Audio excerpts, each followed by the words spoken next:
ثم الرضا عن أبي بكر وعن عمر وعن علي وعن عثمان ذي الكرم.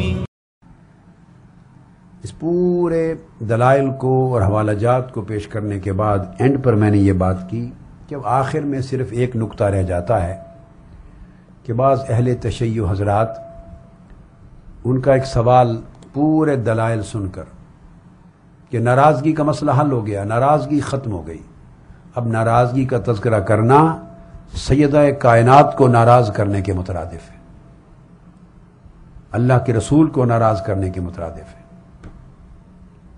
وہ مسئلہ ختم ہو گیا. اب بحث ہے صرف اس روایت سے جس کو بڑا اچھالا گیا ہے صحیح بخاری میں کہ اس میں جو لفظ آئے ہیں غاضبت و حجرت کہ ناراض ہو گئیں اور آپ سے لا تعلق ہو گئیں اور کلام نہیں کیا، اس کا پھر کیا معنی ہے؟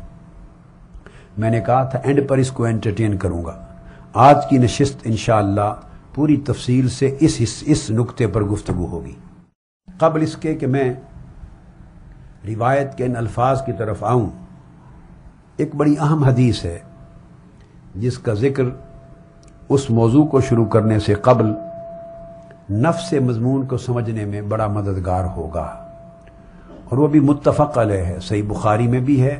اب بحث چونکہ بخاری اور مسلم کی روایت پر ہو رہی ہے، چونکہ اعتراض بھی اسی پر کیا گیا تو میں یہ بیان کر رہا ہوں، اور یہ دوسری کتب میں بھی آئی ہیں تفصیلات، بخاری اور مسلم میں اور دیگر کتب حدیث میں بھی، کہ سیدنا فاروق اعظم رضی اللہ تعالیٰ عنہ کے پاس کچھ صحابہ کرام موجود تھے. سیدنا عثمان غنی، عبد الرحمن بن عوف، حضرت زبیر، حضرت سعد موجود تھے. سیدنا فاروق اعظم رضی اللہ تعالیٰ عنہ کے پاس حضرت عباس بن عبد المطلب رضی اللہ تعالیٰ عنہ اور سیدنا مولا علی المرتضیٰ کرم اللہ وجہ الکریم، یعنی چچا بھتیجا، دونوں بزرگ آپس کے اختلاف کی شکایت لے کر، ایک مقدمہ لے کر سیدنا فاروق اعظم کے پاس آئے. اور یہ مقدمہ کیا تھا؟ یہ اسی مال فدق کے بارے میں تھا، اموال بنو نذیر کے بارے میں تھا. یہ جو صدقات مدینہ، مال فدق، جو اموال فے تھے، ان اموال فے کے حوالے، ان کی آمدنی کے حوالے سے ان دو میں بھی ایک اختلاف تھا. میں نے عرض کیا کہ سمجھنے میں مدد ملے گی، بہت مدد ملے گی. سیدنا فاروق اعظم رضی اللہ تعالیٰ عنہ کے پاس آئے، اجازت مانگی، آپ اندر آ گئے.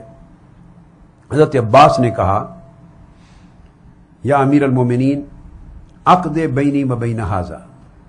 میرے اور اس کے درمیان، یعنی حضرت علی المرتضیٰ کے درمیان یہ فیصلہ کر دیجئے. دوسرے صحابہ کرام نے کہا کہ ان کا اختلاف بہت شدت اختیار کر گیا ہے، آپ جلد ان کا فیصلہ فرما دیں تاکہ سکون ہو جائے. انہوں نے اپنا کیس رکھا. کیس وہی تھا جو میں نے آپ کو عرض کیا. وہ چاہتے تھے کہ جو اموال فے اور اموال بنو نذیر ہیں، جیسے فدق اور اموال فے کی آمدنی،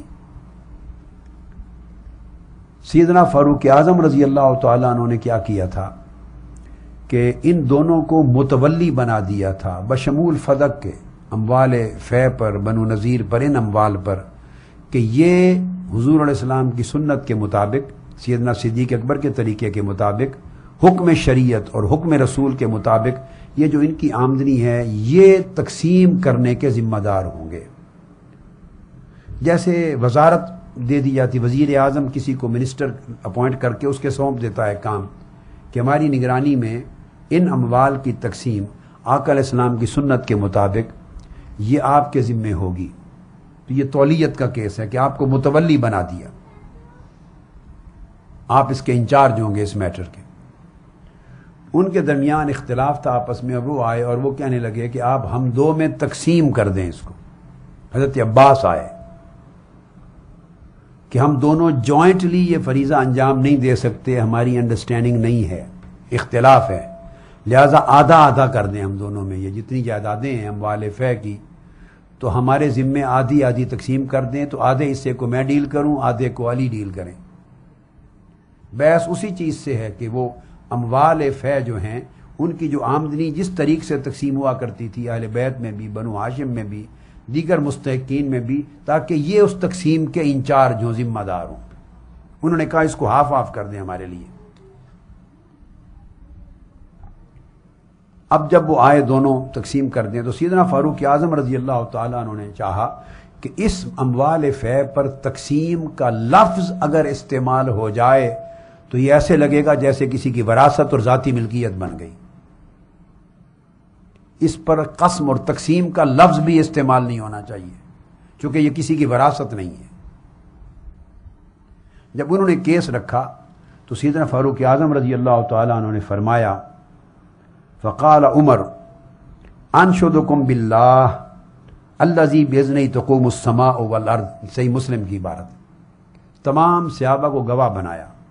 جس کے اذن سے زمین و آسمان قائم ہے۔ اتعلمون ان رسول اللہ صلی اللہ علیہ وسلم قال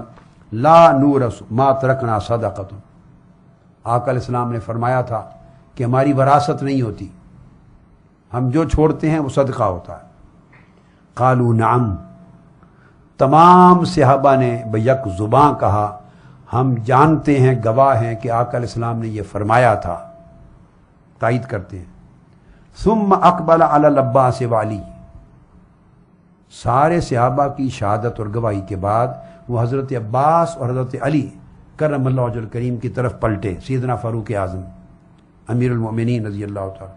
اور اب ان دونوں سے پوچھا، یہ ہے خاص بات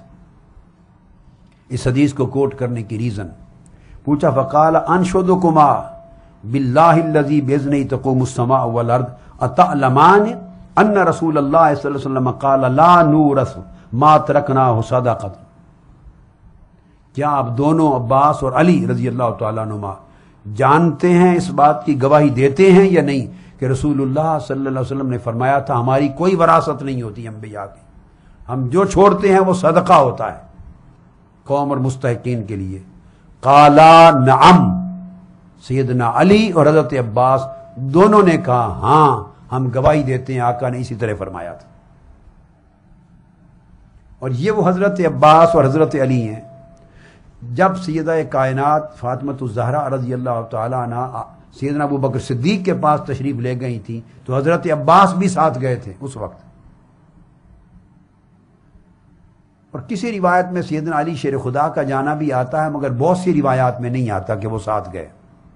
بعض روایات میں آتا ہے، زیادہ تر سیدنا عباس اور سیدہ کائنات کا جانا آتا ہے۔ وہ میں نے عرض کیا کہ وہ گئے تھے، ان کا خیال تھا شاید ہمیں ملے گا، یہاں وراثت ہوگی ہماری، تو حدیث پاک سن کر سیدنا صدیق اکبر سے مطمئن ہو گئے اور خاموش ہو کے واپس تشریف لے آئیں۔ اب وہ جو میں نے انٹرپریٹیشن کی کہ مطمئن ہو گئیں اس حدیث پر، ان کی روایت پر اعتماد کر لیا، واپس آ گئیں، اور سیدنا صدیق اکبر جو ان کے گھر حاضر ہوئے، تشریف لے گئے، وہ اپنے اطمینان قلب کے لیے اور کمال درجہ محبت اہل بیت کی خاطر کہ خاموش تو ہو گئیں، ممکن ہے ان کی طبیعت میں کوئی ملال نہ ہو، بوجھ نہ ہو، اسے بھی جا کے دور کر دوں، شہزادی مصطفیٰ ہیں، اور اس کا بھی ازالہ کر دیا جا کے، اور اس وقت تک نہیں آئے جب تک آپ نے قسم کھا کے نہیں کہہ دیا کہ میں راضی ہو گئی۔ اب یہ بات اس کی سیدنا عباس اور علی شیر خدا دونوں عہد فاروقی میں اب تصدیق کر رہے ہیں۔ اب یہ دوسری کبھی شہادت مل گئی حدیث متفق علیہ سے کہ یہ مسئلہ سیدنا صدیق اکبر کی حدیث سنانے کے بعد سیٹل ہو گیا تھا اور کانسیپٹ چینج ہو گیا تھا۔ انہوں نے تصدیق کی، قالا نعم،